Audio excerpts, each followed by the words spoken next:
Eric Sheridan from Rust Belt Basketball Coaches Network and the Basketball Nexus website. Thank you for joining us tonight. We have Wayne Brooks, who's a staffer here with us at Rust Belt Basketball Coaches Network and the Basketball Nexus website. We're stoked. We have the legendary Coach Joey Hart from Cloverdale High School, located in beautiful southwestern Indiana. And Coach has taken on another rebuilding job.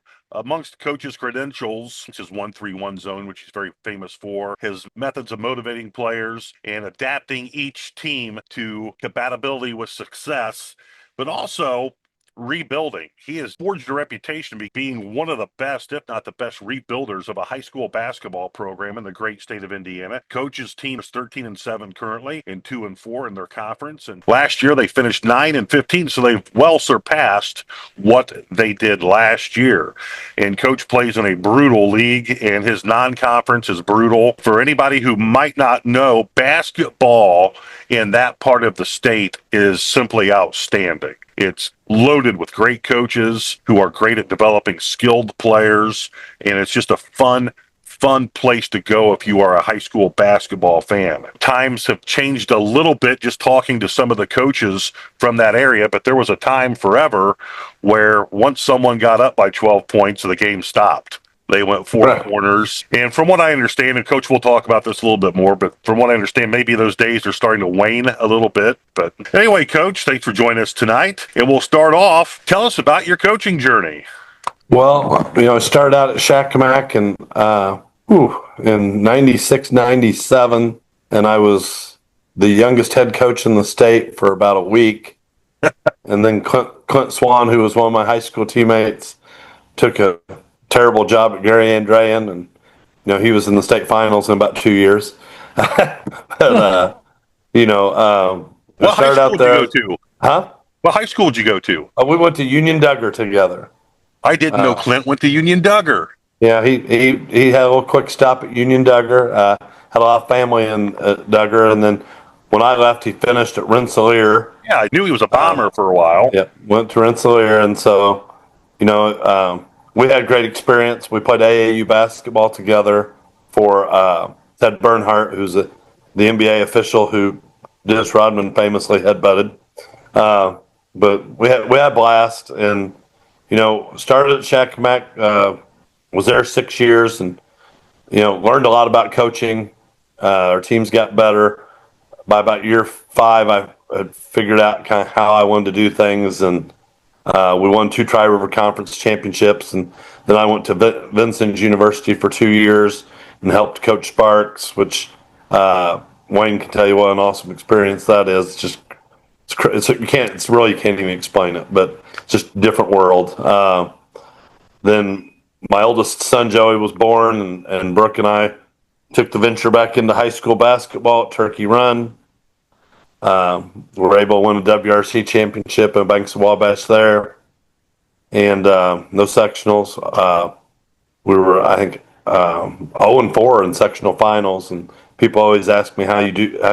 I think my first 6 sectionals we lost, and people say, "Well, how could you be 0-6 in sectional finals?" And it's upset somebody in the semifinals. That's how. So, but then after Turkey Run, Brooke and I moved back closer to our families, and went to Linton for 13 years. And we had, as good a run the last 11 years as any team in the history of the state. We won 20 games 11 years in a row. So a lot of great players, a lot of great memories, and went to state finals 3 times, and was out a year, and the opportunity to coach at Cloverdale came up, and I asked my twins who were in the 8th grade if they wanted to go to Cloverdale, and they made that decision, and it was a no-brainer for me once they wanted to make the move. So it was a family decision. Everybody was on board, and it was rough for a year as my daughter finished her senior year at Linton, but this year it's been well worth it. We're all back together, and we are about 2 weeks from being in our new house at Cloverdale. I'm pretty excited. You get to work with Pat Rady. Yes, like any veteran coach, I was able to get Coach Rady on the staff, and in his responsibilities and just kept growing, and he's like, I didn't really want to be the JV coach. And I said, yeah, but you'll be good. You'll be our best JV coach. And he is. He's been excellent. Really like our staff, John Brush and Josh Michael, who's a young guy from Bloomfield that loves the game. And, Patrick, we were trying to figure out how many games between our fathers they'd won. It's unbelievable. But still get to see Patrick Rady Sr. come around practice and games every now and then when he can. And Coach Al Tucker's from Cloverdale's been to visit us. There's been some legendary coaches. Mark Barnheiser even coached at Cloverdale one year. A lot of people don't know that. I mean, really been some great coaches here. There is tremendous basketball history. 3 college players in the last 10 years, and Cooper Neese, Jalen Moore, who's playing professionally now still. And those 2 guys are in the top 10 in the history of Indiana in scoring. And then Kyle Thomas, whose father played at Indiana State, but Kyle ended up going to Cedarville after Cloverdale, and after you're not gonna have that talent forever. And they had a couple tough stretches there where I think the 2 years before we got here, they were 2-20 and 2-20, and they're just there wasn't it was a barrage of things, a lot of injuries, and just going through those tough spells that small schools do. And we felt like we were fortunate to win 9. We don't start a senior this year. We start 3 sophomores and 2 juniors, and we feel like we have 2 other sophomores that are going to be ready to play. So we're really excited about where we are now. We actually kind of feel like we're a little ahead of schedule. I don't think I've ever said that in a rebuilding process. I may change my mind by tomorrow morning, but we're getting better. We've just, we feel we have one of the best.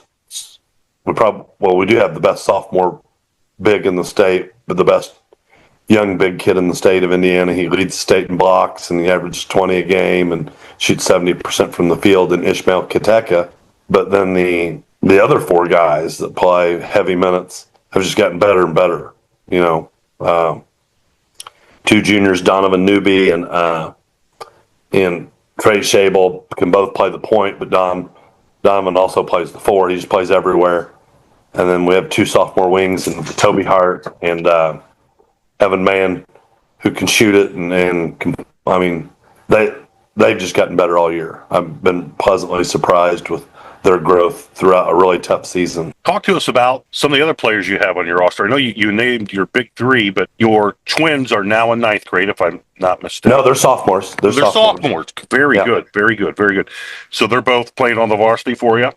Yeah. And Jack Splits, he's one of the leading scorers on the JV, and then he doesn't get to play a whole JV game sometimes.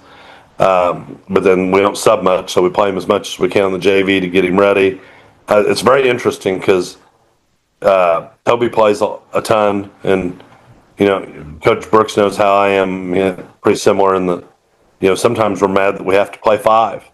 But there's so many things we do in terms of continuity that we don't just sub for no reason.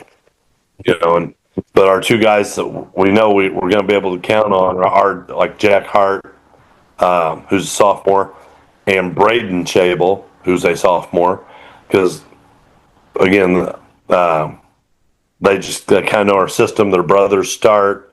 They're very invested in the program. Braden Chable's a 6'1" kid with a 6'6" wingspan. Jack's 6 foot, and he's a left-handed kid that plays basketball a lot right-handed, but he kind of gives us a little different dynamic as far as being able to rip left, and his shots improved all year. I mean, we feel like his best basketball is definitely ahead of him. So we have a bench developing. Had some seniors like Trey Henderson, Austin Shepard, and Spencer Neese have gave us good spot minutes here and there. They're just kind of specialized in the things they do, but we're really excited. I mean, most of the time, but last week we won the Putnam County tournament, and Greencastle had beat us 16 in mid-January. 4 weeks later, we beat them 16 on neutral court. kind of interesting how this works sometimes. Greencastle, like we played them twice at Greencastle in the last 2 years, and we're minus 45 at and we've never played them at Cloverdale, but we played them twice at neutral sites, and we're plus 29.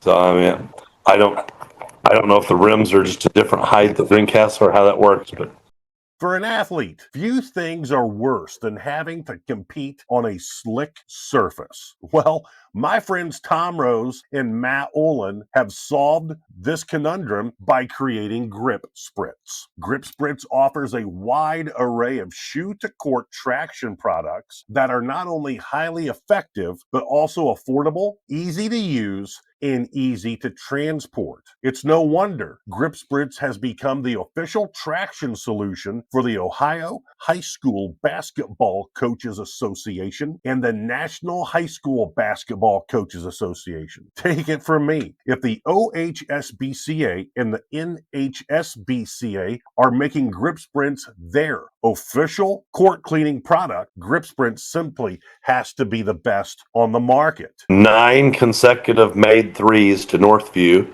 who played in the Hall of Fame Classic, and 3 in Indiana this year. And we were still in that game. I think they beat us 14. They're one of the best teams in 3A. But you could see, even when we weren't winning some games, that we were getting better. And, you know, we had a really strange situation Tuesday where we had won 5 in a row, and we had just cut down nets for the first time on Friday, and these kids had never won like that. And, you know, everybody was telling them how great they were all of a sudden. And Tuesday night at West Vigo, we were down 22-2 at the end of the first quarter. And with 50 seconds left, we took the lead. We actually came back from down 20 and got the lead. And we never played a possession of 1-3-1 trap down 20. Yeah. We got after it with our man, and like I said, the buy-in with these guys is really good. We don't have a lot of individual agendas. Everybody knows we have a really, really special, talented big kid who works, but the other 4 guys work. They've just the other 4 guys are not also rans. They've just gotten better and better. And our Trey Shable plays the point for us, and I never really thought of him as a point guard, but we didn't have one. He's just a freak athlete who is not afraid, and he's just gotten better and better. And Donovan Newby's, I mean, like I said, all of them. I mean, it's very unusual, I guess, these days when you don't have as much of the nonsense drama and this is definitely not a high maintenance team. And they're young, and we hope we can bottle that up and keep it like that for as long as we can, because we feel like, you know, they've really got a lot of upside ahead of them. Is your sectional draw this weekend? Yes, and as far as the power ratings go, Bloomfield's the favorite by about 6 or 7 points, maybe between 5 and 7. Excuse me, and then we're as far as the John Harrell's power ratings, we're the second highest ranked team in it. I mean, we will definitely have an opportunity. I mean, we just have to continue to get better, fine tune some things over the next few weeks, and you know we've gotten much better at what I call just playing basketball. You know, we love to run our quick hitters and things, but we survived Friday at Greencastle when there was unbelievable heat on us for the last 16 minutes of that game, where it was just trap after trap and flying around, and we saw the game finally slowed down for us a little bit. So, where's your sectional played at? At White River Valley. So it'll be interesting. It'll be very interesting. Clay City had dominated that sectional the last 2 years. They graduated a lot of guys, and they're still competitive. They're still one of the 3 or 4 best teams in it. But they lost some dudes, and I think we beat them 11 during the season. Is Coach McVeigh still there? He is not. Oh man, I could tell you the guy's phone number. But it's Coach Stewart. It's Coach Stewart from. He had been at Riverton Park, and this is his first year at Clay City. Does a really nice job. They really did a good job with us of mixing up defenses. They played a different defense about every time down the floor, and we like every game is an opportunity for growth for us because we see things like Ish gets doubled as a post player, right? You expect post players to get doubled. He doesn't have the ball. He's being double teamed without the ball. And that Donovan Newby he'd never really seen anything like it. He transferred this year from Owen Valley to Cloverdale, and when he got here, he was the first game. I think he had 16, and he figured out like midway through the second quarter, it's like I'm driving the ball and they don't leave Ish, like they don't come and help. They just because they maintain contact, and Ish doesn't look like he's a heavy kid or anything, but he's 6'10", 230 as a sophomore with a 7'1" wingspan and 9-foot standing reach.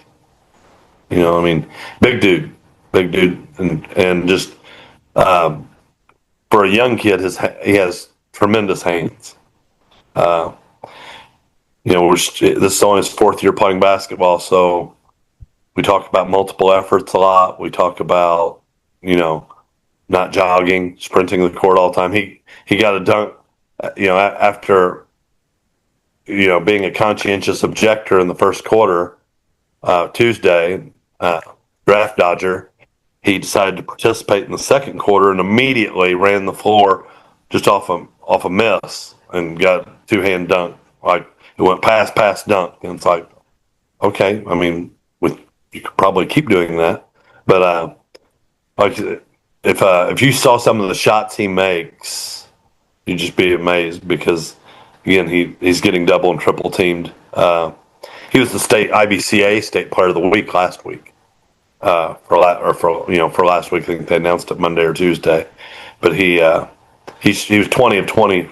He was 20 of 22 from the field in the Putnam County tournament. Who's recruiting him now? He's heard from a lot of people. Coach Antigua, Illinois knows who he is.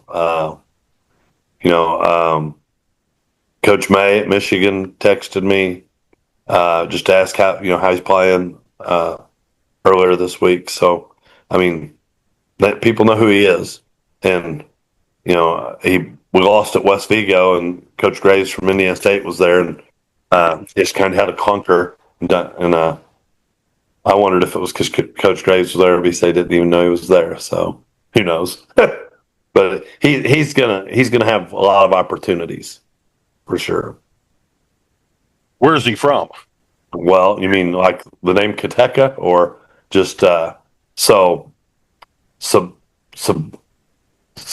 Kateka is a refugee from the Congo who decided between Georgetown and IU, and he chose IU, got into Indiana, and I don't know if that name rang a bell for Wayne or not, but Sebastian Kateka used to be the department head for computer science at VU for years. He wrote all the McGraw-Hill computer science textbooks. Actually, I actually knew him when I was at VU. So he would have been Ish's grandfather. Ish's mom passed when he was 9, and he started public school at White River Valley in 7th grade. It was his first year he'd played, and he sat on the end of the bench. And then he went to White River Valley in 8th grade, and he came to Cloverdale as a freshman with us. And Ish's dad passed away when he was 15, and Brooke and I are actually his guardians. So he lives with us. So. Gotcha. Yep. Gotcha. We have to have a big bedroom, big long bed. Yeah. Yeah. That's really cool. That's really cool. So tell us about what kind of offense you're running this year at Cloverdale. It's a lot of 4-out, 1 in motion, when everything breaks down. But I've been running more ball screen stuff as much as I hate it. Because it seemed like everybody started running side ball screen all the time. I just couldn't get myself to do it. But with the Shable kids' ability to get downhill, we've been running some more ball screen stuff. And, as far as offense, it's more concept stuff. It's like, if we feel like Ish is getting just stuck on the low block, we like to move him around. You know, I know, like last year, I was real hesitant to let him set ball screens because I don't want him getting a foul 20. I can't rationalize him getting a foul 25 feet from the basket on a moving screen or something. You know, we have been moving him around a lot more. We try to surround him with shooters. So, you know, we do a lot of stuff with handoff players, and you know, we set a lot of flare screens, a lot of driving quick kicks, a lot of backside hammer stuff with that, and you know, with him always on the move towards the basket. But you know, we've improved throwing it to him or leading him, because again, he has unbelievable hands. But the kids have really improved their passing to him, because it's hard. I mean, we were on huddle to start the season, and we threw so many passes that hit the rim. Huddle was counting them as shots all the time. Had to correct Huddle. I thought it was bad for a while, but we've gotten better at that. And Brad Morrison and Danny's Cafe, located in beautiful Rossford, Ohio. Danny's Cafe is the ultimate spot for a family-friendly breakfast, lunch, or dinner, or a night out with friends to watch your favorite high school, college, or pro team. Danny's Cafe offers an incredible food experience for people with varying types of palates, and the service is fast and provided by the most hospitable staff in Northwest Ohio. The next time you're on the hunt for a place to grab a bite or cheer on your favorite team, head to Danny's Cafe, located directly across the street from Rossford High School. Those guys completely loose. To open the season, they didn't guard Toby, and he had 16 against North Vermilion to open the season against a good North Vermilion team. Shackamack did that to Evan Mann. Evan Mann was our leading scorer with 21. Casey did that with Evan Mann, and Evan had 9 at the end of the first quarter on 3-3. So, I mean, those guys are more than capable. And, you know, the Shable and Newbie and Ish have the ability to score in the paint. And, you know, Donovan's a 45% three-point shooter, plus, you know, strong in the ability to put it on the deck and get paint points. And Shable's the same way. Shable's shot really well from 3, and, you know, he also, again, has the ability to get in the lane at all times. Sounds like you've got every piece you need. We don't, yeah, well, you know what, we don't have, we're an odd team, because I would tell you we're short, other than we have this 6'10", you know, Newbie's 6'2", and he's our, you know, like I said, he plays for, but he squats about 425 pounds, and there isn't any fat on him. And Toby's 6'1", and then the other 2 guards are about 5'10", but those 2 are very athletic. The man and Shabe were very athletic. You know, like my oldest son, one of the first things he did when first time he kind of played with our guys, he told me, he's like, Shable kids, he's like legit quick, you know. And it kind of resonated a little bit then, that whenever Joey said that, it's like, yeah, he's got a chance. So, but you know, we've everybody this time of year is banged up, but you know, we've been healthy for the most part. We're just all banged up now, and we hope we're ready to go in 2 weeks. You know. Did you say you got a bunch of games these 2 weeks you're around right now? Do you have a bunch of games or what? A lot of. So we got 3 in the next 3 in the next 3 school days. We play tomorrow night against Sullivan, who's having a great season. They've won like 9 of their last 10 with Coach Moore. He's still there, huh? He does a great job. He has announced his retirement. It's not like when Coach Moore's been telling us it was his last year for the last 10 years. He has announced his retirement. Tomorrow's his last conference game. We're actually going to honor him at the game. Jeff's been great for Wabash Valley basketball. Saturday we play Eminence at home, which is funny because that will be only our 5th 1A game. You know, we're in 1A, but we're in a 3A conference, which is good for us. It makes us better. But we play Eminence Saturday, and then we play at North Putnam on Tuesday. We would certainly appreciate it if you would consider hitting the like, share, comment, and subscribe buttons on our social media postings. That helps us push our Small Coaches Network up that social media algorithm, which allows us to not only grow, but also continue to provide these free podcasts for basketball coaching junkies. Thank you in advance, and God. That averaged 17 as a freshman to 2 and won the game.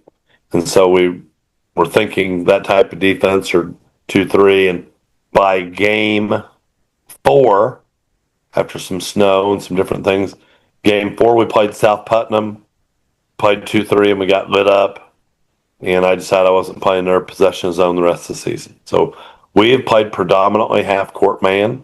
We have snuck the 2-3 back in a little bit here and there. And it's been, when we have played it now, it's been good to us. We've probably 85-90% of our possessions have been half-court man, scouting report. And, that's another thing with our growth. We've done an unbelievable job for the most part for a young team at trying to follow the scout. Now, we're not perfect, but we're not giving up near as many catch and shoots. Our defensive three-point field goal percentage is down 9% from last year, which for us is huge. If we get people to take contested twos, then Ish can rebound. I think he's in the top 10 in the state in rebounding, and I know he's first in blocks. He's been the block shot leader in Indiana for the last 2 years. I wouldn't say trouble, but I think I've unnerved a few people. Basically, last year he led the state in blocks the whole year. And then when the season ended, about 2 weeks after the season ended, I went to bed and woke up, and Desmond Briscoe all of a sudden had all these block shots. Desmond's at Kent State now, really good player. But Desmond all of a sudden had all these blocks, and he didn't even have a lot of his other stats in, But I told people on the local radio, I felt like it was the night I went to bed and Trump was winning all these states, and I woke up the next morning, Joe Biden was president. And Joe Biden was president, and Desmond Briscoe all of a sudden had 100 more blocks and was leading the state in block shots. I guess for the most part, I was okay to say that at Cloverdale, but you have to watch yourself these days. That is true. That is true. Have you gotten to know Michael Lewis pretty well? No, he's probably every bit as bad a loser as I am. He's super competitive. Well, he's losing. And, it's been tough for him this year. They've had a lot of injuries and stuff. Joey's actually out on most likely a medical red shirt, and we'll have 2 more years left. But he's battled multiple foot injuries, and actually was at the doctor today and got some great news. And hopefully 4 to 6 weeks from now, he's starting to get back to himself. But he's doing better. And I know, like I said, losing sucks. Well, but it's a different time. And you guys know the MAC conference. Coach Lewis and a few of these schools, they don't quite have the same budget as Akron. Akron's, those other, Coach Steele and his brother, Coach Gross, do a great job regardless of NIL. And you give them that type of advantage, it gets really rough. I know Toledo's NIL is pretty good too, and Coach Kowalczyk does a great job. So, that's the thing. It would be different if there was NIL and those guys couldn't coach. It wouldn't be as big a deal. But, it's been challenging for Ball State, and I hope they continue to improve and get it turned around. They have some kids this year who've really competed. I think the few games I've gotten to watch live, and even the ones we watch on TV, they really compete and they try to execute and they do some really good things. But there comes a time, within those halves where there's a 18-4 run in some 4-minute stretch of that game that just wipes them out. They don't have enough bullets in the gun to overcome some of that times. Yeah, I've watched them several times as well, and you're exactly right. They do a lot of good things on both ends of the floor. It's just hard for them to score at times, And is Johnson, what's the best guard from Akron's name? I don't know if you guys... Yeah, the little guard. Yeah, he was like player of the year last year. And he's back, and they play Akron tomorrow at home, and they've always played Akron since Coach Lewis has been there. They've always played Akron really well. They were playing them well at Akron this year. It was like that guy. It seemed like he wasn't even interested in the game, and every time it would get to 4-6, he'd go score, and and it's like he just had, and I know we're all a lot better coaches when you have one of those guys that can just go get you a basket. Yeah, that certainly doesn't hurt. Looking into your crystal ball, you've talked about your sectional. Let's talk about what you foresee happening in regionals. We feel like us or Bloomfield or whoever from our section will be very competitive in the regional. I think the only team with a power rating really higher than ours, or substantially higher, would be Bar Reeve. Bar Reeve's power rating is about 79, so that maybe make them a 12-point favorite over it. But if you're looking for an easy and affordable way to purchase all of your sporting good needs, look no further than Game One, located in Swanton, Ohio. I've worked with LJ Archambault for 20 years, and I have never worked with a more honest, punctual, and detail-oriented sporting goods salesman. I coached for nearly 3 decades and in 2 different states, and have never worked with a better organization than Game One, and more importantly, a better person than LJ Archambault. It's always game on at Game One. Order. And I think we end up winning that in overtime by 1. It was a great game. That's a wise observation. How is Coach Thompson doing at Lagotee?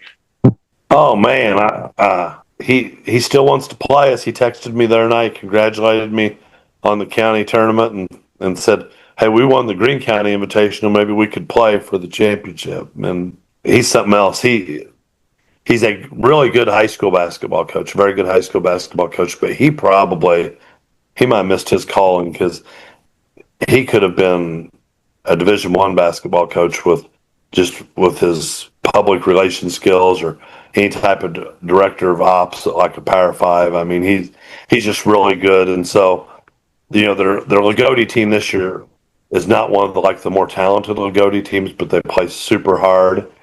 But the thing with Josh is he's working that thing grades 3 through 12 or K through 12 all the time already. I promise you that.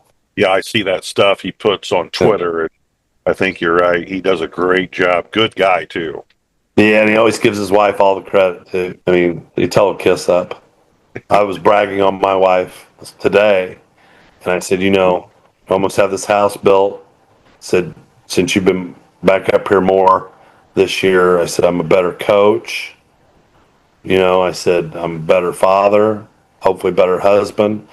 I said, I'm a hard worker, because with the money you spend, I have to work. She quit her job. And became general manager of this BBR Incorporated. And BBR Incorporated is Beauty by Riley, which is my daughter. And what I did not understand about this general manager position of hers is it was a volunteer position, that she was just helping my daughter with her business at all times. And I didn't also know that we were also the financial backers of this venture. So it's actually been a blast having them. We're all together up here, and like I said, we're getting ready to be in a new house in the next couple of weeks. So we've had a lot of fun, and it's definitely been good for Toby and Jack that when practice is over, that she's here. They don't have to listen to me, and she can be the one that gets on them for a little while. Better cooking too, probably, right? Lots better. You could ask Ish about that. Yeah, I mean, these guys put on a weight this year. Have you been down to VU for any games? I have not for a game, and I'm going to go down to the shootout again this summer, 2 days, and I guess they're pretty good. Sounds like, as always, but I know we're going to go down to the VU shootout those 2 days, and I really don't know much about their team this year. I saw Coach Sparks and his 6-6 team were having that 50th anniversary a couple weekends ago. Yeah, they had a get together down there. Okay. That's good for him. Yeah, good to see him back in the gym there. That's his gym. Yeah. So yeah, it is his gym. And last year we went and played down there. And the first game we play on the main floor. And I look back behind me, and he's sitting behind our bench. Oh yeah. So his grandson was playing for Robinson, and so he was watching us on. He had a dead hour there, and so he came over and watched us. That was good. It's good to see him. All-time winningest college basketball coach in Indiana history. There you go. and underrated and underappreciated just because he could be kind of goofy at times. So sometimes he's hard to take serious. But man, when he got mad, he got mad.